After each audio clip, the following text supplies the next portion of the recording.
네, 안녕하세요. 이호경입니다. 한 시간까지 결국 컴퓨터의 기본 원리부터 상태를 모델링하고 그 상태를 모델링해서 변화시켜 나가는 과정을 데이터와 알고리즘으로 표현을 함으로써 우리가 문제를 풀 수 있는 방법을 찾아 나가는 그 기초를 다져왔다. 이제는 이제 DB까지 배웠기 때문에 데이터베이스로서 아주 대단한 양, 굉장히 많은 양, 뭐 전 세계 인구를 다 저장을 하고 통계를 낸다든지 하는 그 정도 크기 사이즈의 문제도 풀 수 있는 수준까지 왔다고 볼 수가 있습니다. 데이터베이스가 용량을 굉장히 많이 사용할 수 있게 해주죠, 그죠? 자, 이번 시간부터 잠깐만요. 화면을 없애고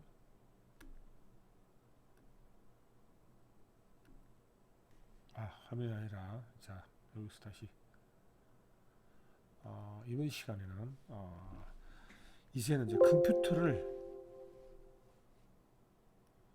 컴퓨터를 사용을 해서 문제를 풀어보자라는 게 이 과목의 목적인 거죠. 목표이고 사실 컴퓨터가 학문으로서 컴퓨터 스스로가 더 복잡해지면서 발달하면서 새로운 신기술 AI가 나오고 IoT 나오고 이런 것도 좋지만 이 컴퓨터를 사용해서 주어진 문제를 풀자라는 것은 굉장히 중요한 이슈가 되겠죠. 컴퓨터라는 학문의 근본이 되겠죠. 문제를 풀어내자. 그러면서 또 이 컴퓨터 하시는 분들이 새로운 기술들을 만들어내면 또 얘를 이용해서 또 기존에 또 못 풀었던 문제들을 또 해결해 나가는 겁니다. 가령 예를 들면 최근에 딥러닝 AI 기술이 발달함으로써 필기체 인식 같은 문제가 지금 굉장히 높은 정확도로 해결되기 시작하니까 기존의 필기체 인식을 못해 가지고 해결하지 어려웠던 문제들을 이제 필기체를 인식을 하면서 풀어낼 수 있는 이렇게 늘렸습니다. 그건 길이 열린 거죠. 자, 근데 우리는 그냥 기본적으로 이번 시간에는 컴퓨터에서 어떤 식의 방법으로 문제를 풀어내는가에 대한 논의를 좀 하도록 하겠습니다. 자, 이 목표 한번 읽어보시기 바라고 여기 나옵니다. 이 컴퓨터에서 주어진 문제, 예, 컴퓨터의 연산 능력과 정보 처리 능력을 활용하여 해결할 수 있는 문제들 이런 것들이 있겠다, 그죠? 최대값, 최소값 찾기, 주어진 범위에서 소수의 개수 찾기 이런 것들이 있고 지금은 이제 기상예보 전 세계 곳곳에 센서들을 설치를 해두고 우리가 그 기후를 파악을 해서 예보를 하는 것도 이 컴퓨터를 풀 수 있는 문제가 되겠습니다. 컴퓨터로 풀 수 있는 문제와 풀 수 없는 문제, 그거는 안 되는 걸 갖다 컴퓨터 풀려면 답답해지니까요. 가령 예를 들어서 자동차를 사려고 하는데 A 자동차, B 자동차가 어느 게 예쁘냐? 이러면 컴퓨터는 풀 수 없습니다. 근데 어느 게 빠르냐? 어떤 것이 연비가 좋으냐? 이렇게 물어본다면 또 답을 줄 수가 있겠죠. 어느 자동차가 편리하냐? 이러면 또 답이 안 나오겠죠. 그죠? 요 정도 구분은 충분히 할 수 있는 것으로 보고 여기에 연산 능력을 활용해서 해결할 수 있는 문제가 컴퓨터가 풀 수 있는 문제다 이렇게 보고 있습니다. 우리가 문제를 풀어나가는 전략 원래는 우리가 문제를 풀어나가기 위해서 원래는 프로젝트를 먼저 시작을 합니다. 프로젝트를 출범을 시킵니다. 출범. 가지고 있는 예산과 돈 이런 게 다 한정적이기 때문에 많은 기회, 여러 가지 기회 중에서 어떤 것을 할 것인가 개발을 합시다. 그리고 이때부터 프로젝트가 시작이 돼서 그러면 무엇을 개발할 것인가 문제 정의를 하게 되고 이게 분석 단계입니다. 어떤 것을 우리가 분석해낼 것인가 어떤 시스템을 개발해 달라는 요구가 있죠. 요구를 분석을 해서 어떤 시스템을 정확하게 만들 것인가를 정리하는 것입니다. 그러니까 결국은 우리가 무엇을 개발할 것인가를 정의를 하게 되고요. 그 다음에 설계가 들어가게 됩니다. 이거는 이 단계는 오늘 세 단계에 나눠서 좀 보기로 하고요. 어디든지 공학이라면은 프로젝트가 스타트되고 분석을 하고 설계를 하게 되고 그 다음에 구현을 하게 됩니다. 구현을 하게 된 다음에 평가를 하게 되고 그 다음에 사용 단계가 들어가게 됩니다. 사용을 하면서 뭔가 불편한 문제가 있다면 다시 다시 시스템을 개선해 주세요. 새로운 시스템을 도입을 하시다. 이렇게 해서 또 프로젝트를 성립을 시켜서 또 다시 우리가 어떻게 개발할 것인가 이렇게 모든 과정이 도입이 되는 거죠. 집을 지을 때도 우리 이번에 집을 한번 지읍시다.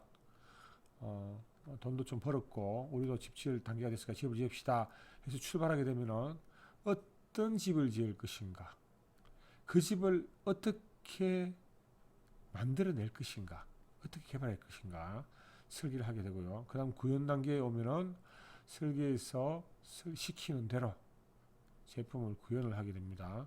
구현을 하게 되면은 그 다음 평가가 들어가게 되고 소프트웨어는 테스트를 합니다. 우리가 원했던 대로 만들어졌느냐 테스트를 하게 되고 그것을 사용하게 됨으로써 이 단계가 이루어진다.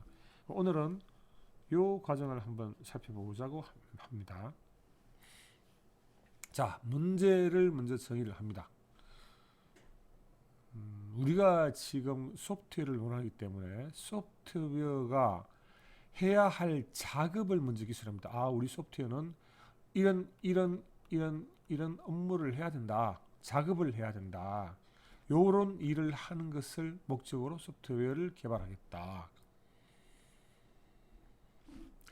그래서 여기서 우리가 제대로 정의를 못 한다면은 우리가 여기서 요 과정이 생략이 됐다. 그러니까 뭘 만들어야 된다. 1, 2, 3, 4.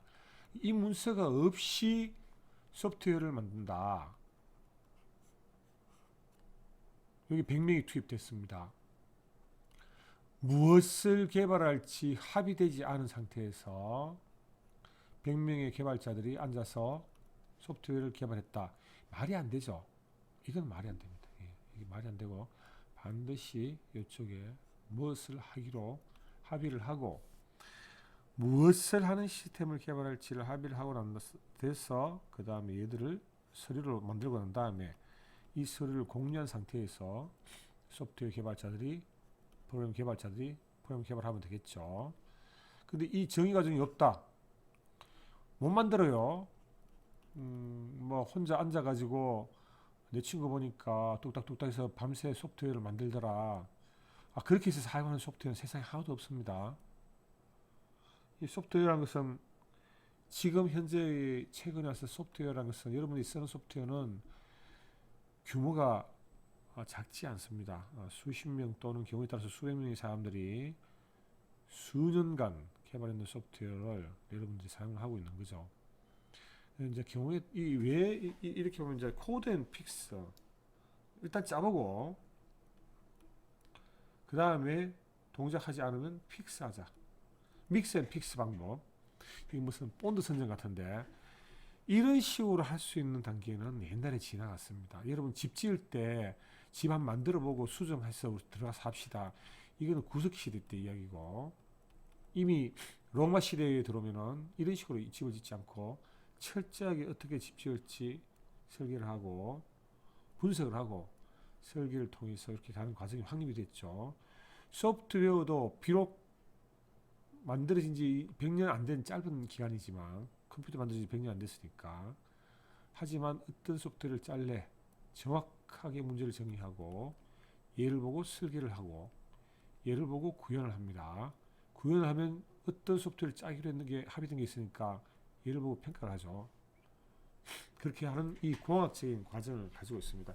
그래서 우리가 무엇을 개발할 것인가 이렇게 정의가 되었으면 요걸 갖다가 요구 스펙, 요구 리ኳ이먼트 스펙, 요구 사항 정리한 거죠. 정리한 것인데 리ኳ이먼트 스펙이 다 앞으로 있습니다. 그래서 요것이 리ኳ이먼트 스펙이 어떤 시스템을 어떤 기능이 있는 시스템을 개발해야 된다 이렇게 정리한 문서라 생각하시면 되겠습니다.